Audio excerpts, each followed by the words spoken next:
Hello everyone. Today I'm going to talk about ecological lens. So, what is eco-criticism lens? In literature, eco-criticism guides us to examine the world around us and critiquing the mannerisms of society in the treatment of nature. The theory helps in analyzing any text with an eye on nature portrayal by the author and the eco-critical trope within the text.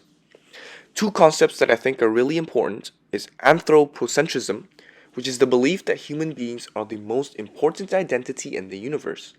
It regards the world in terms of human values and experiences.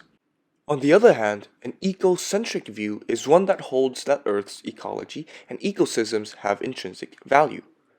They should be protected and valued even if they can't be used by humans as resources. Today, I want to talk about one of Wordsworth's most famous poems called I Wandered Lonely as a Cloud. So before we get onto the piece, I want to talk a little bit about the background on our author here. So, William Wordsworth was born in 1770 in northwest England. After graduating St. John's College, he published his first poem in 1787. He's best known for his work with Samuel Taylor Coleridge, co-publishing the Lyrical Ballads, a collection of poems, which ultimately helped launch and popularize Romanticism in English literature. Throughout his career, William Wordsworth wrote many notable works, such as The Daffodils, a 14-book collection called The Prelude, and even a play called The Borderers. I Wandered Lonely as a Cloud was written between the years 1804 and 1807. William Wordsworth later passed away on April 23, 1850 due to lung problems. He's buried in a churchyard called Grasmere, and his family home at Dove Cottage is now a museum. The summary of the text. The poem's rhyme scheme is ABABCC with a rhyming couplet at the end. The major theme of the poem is nature's beauty is the ultimate source of human happiness. The poem describes the healing and refreshing power of nature. The impressions of the beauty of nature was so strong that even after many years, his memory was more than enough to lighten his mood, even at the darkest passage of his life. The speaker, William Wordsworth, was walking around through the hills and valleys, but he felt all lonely, mopey, and isolated. Suddenly, as he passed the lake, he noticed a big group of yellow daffodils waving and fluttering in the breeze. This wasn't just some scattered patch of daffodils. We're talking about thousands and thousands around this particular bay. All of these flowers were dancing. And yes, the daffodils danced, and so did the waves of the lake, but the daffodils danced better.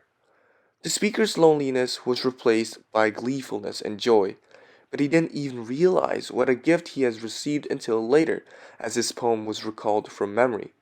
Now, whenever he's feeling isolated, he just thinks of the daffodils and nature, and his heart is happily dancing. Romanticism was a literary movement that emphasized emotion, imagination, and a reverence for nature. Many artists, writers, and philosophers believed in the natural world as a source of healthy emotions and ideas. By contrast, the emerging urban industrialized world was often portrayed as a source of unhealthy emotions, morals, and thoughts. Romanticists such as Henry David Thoreau, an American naturalist, poet, and philosopher, or William Wordsworth believed that humans were meant to live in the world of nature rather than the urban world. The connection between Romanticism and nature was largely formed with this core concept that man's true self can be found in the wilderness rather than in the city. The connection between Romanticism and nature strengthened with the idealization of folk cultures and customs.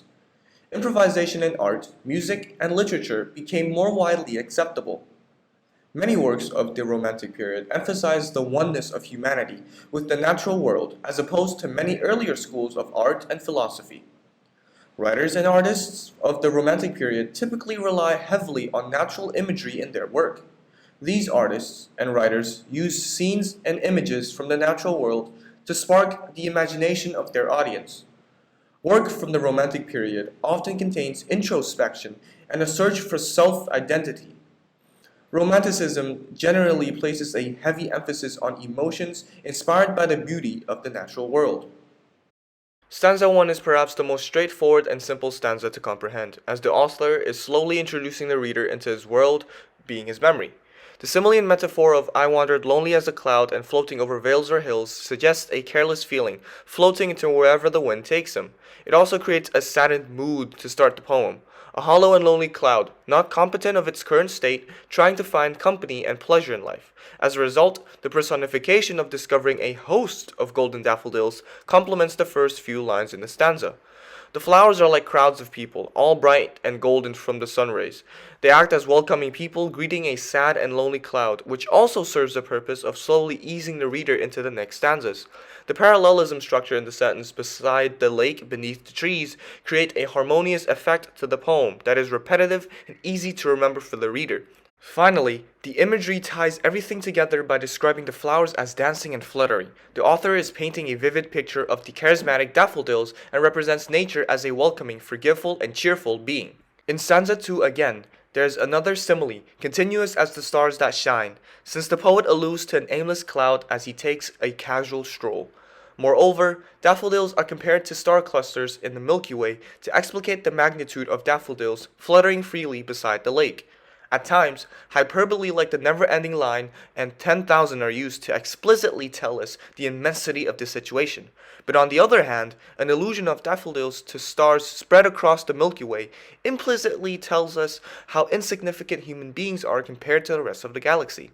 The contrast in literary devices of Wordsworth warns society to not put people in the center of the universe, but rather coexist with the environment around us. Furthermore, the imagery of daffodils tossing their heads, sprightly dancing, or twinkling are even made anthropomorphous to create a human portrayal of Mother Nature in this instance. Finally, the repetition of the assonance A and E creates a free-flowing rhythm similar to the idea of a floating cloud. There is an enjambment in the opening lines of the third stanza. The waves beside them danced, but they outdid the sparkling waves in glee. What is significant about this is that despite all the hyperbole, the poem feels natural and unforced. Moving on, imagery still runs throughout this stanza, emphasizing on the lively actions of the waves and the jocund and busy company of the daffodils. The imagery combined with the repetition of I gazed and gazed but little thought suggested the complexity of nature. No matter how closely Wordsworth tries to understand the environment around him, he will never truly comprehend the manifold layers of oceans, waves, dancing plants, animals, etc., hence the little thought he had. Lastly, there are two alliteration examples of gazed and what wealth, which is another way of adding rhythm and enhances the free-flowing aspect of the poem and it creates a friendly mood with his relationship with nature. Finally, the fourth stanza. An inward eye is a symbol for the flashback of the daffodils in the author's memory. It refers to the depth of our hearts, where we can often see memories or visualize something closing our two eyes. This means the memory Wordsworth experienced was so attached to him that it lives in his heart and that he can recall every minute detail even with his eyes closed. Also, it is worth noting that the antithesis of feeling vacant and pensive and the pleasure feels he has about the daffodils and the metaphor bliss of solitude have an interesting connection. When Wordsworth feels empty inside or overwhelmed by work, he thinks about the daffodils to fill him up with joy. Yet, when he's surrounded by nature, he enjoys the serenity and peace of being in solitude and alone with himself. Wordsworth's complex description evokes a sense of influence nature can have on humans, a sense of relaxation and reflection when portraying rural independence away from the hustle and bustle of the cities. The first question to consider is how is nature empowered or oppressed in this work? In this poem, nature is empowered rather than being oppressed. This poem reminds me of one of Wordsworth's most famous quotes, "Nature never did betray the heart that loved her." Man are destroying the other species on Earth and harming the ecosystem. They're forgetting that man is only a species like others. By oppressing what essentially created our species, we are oppressing our own future and self-sustainability on Earth. The goal of Wordsworth was to influence and empower schools, adults, and politicians so that different generations can be inspired and be self-conscious about environmental movements and change laws that would benefit both humans without harming our ecosystem. This passion for the natural world is what would drive Wordsworth to protecting it. One example was him going as far as to support protest of railway lines disturbing his beloved Lake District, and many agreed with Wordsworth and fought to protect the natural landscape of the Lake District by attempting to have the railway rerouted. The next question is, how are animals, plants represented in the text, and what is their relationship to humans? The poem begins with a symbolic reference to the cloud. It is wandering and lonely. The poetic persona is the embodiment of such a cloud. Hence, it symbolizes being lonely and thoughtless. This state is achieved when he is free from mundane thoughts. The most important symbol, on the other hand, of this piece is the daffodils. The daffodil acts as a symbol of rejuvenation and pure joy. Wordsworth becomes the means through which the flowers express their vibrance. In his pensive mood, they become a means for the poet's self-reflection. He implicitly critiques society's bias on moving away from nature and the development of new technologies, cities, and industrialized advancements. There's also an important gender dimension to this argument. In the 18th century, the male role moves through spaces and rarely roots himself to one spot.